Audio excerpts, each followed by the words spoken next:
Lors de son séjour parisien, le chef de l'État a accordé une interview au journal Wall Street. C'est un tabloïd américain présent aux États-Unis, en Europe et dans une partie de l'Asie. Le président Idriss Déby Itno a fait le tour d'horizon de l'actualité nationale et internationale, notamment la question du terrorisme et ses conséquences dans le Sahel. Un extrait des propos du chef de l'État.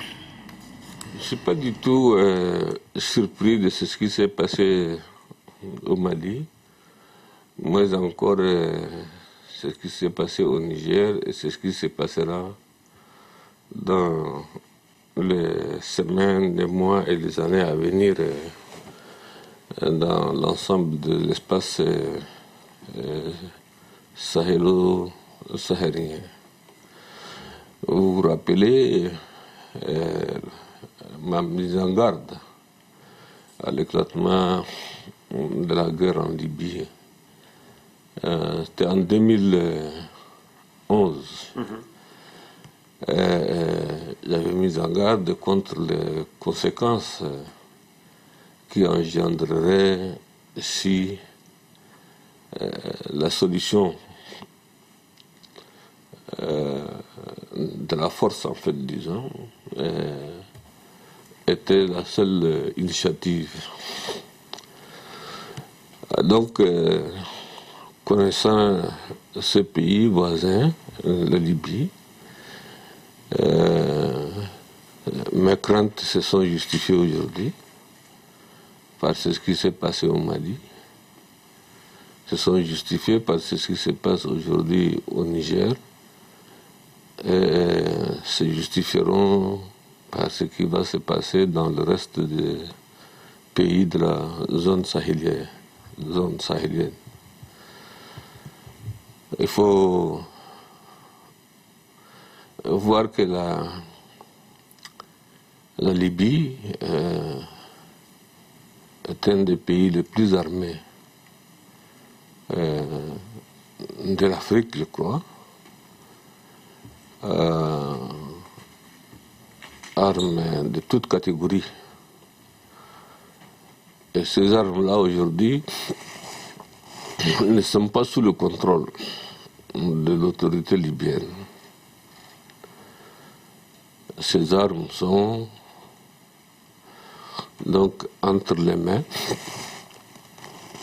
de l'ensemble des milices qui se sont créées après donc la mort de Kadhafi.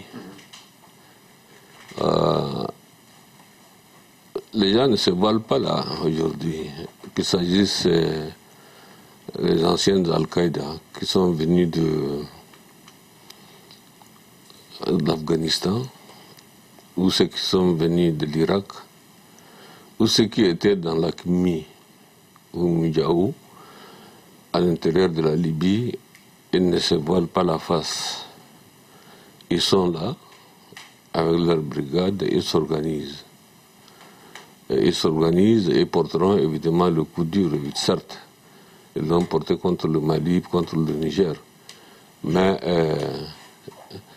il faut savoir que c'est le long de la Méditerranée, donc ce n'est pas loin de l'Europe non plus aussi.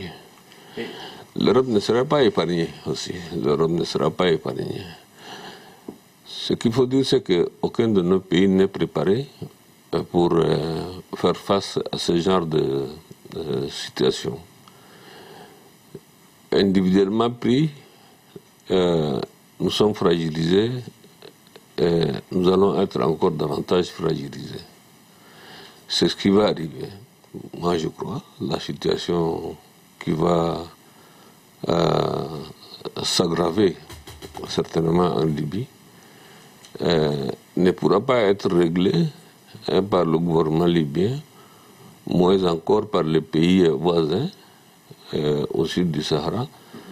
Je crois qu'il sera certainement une obligation pour toute la communauté internationale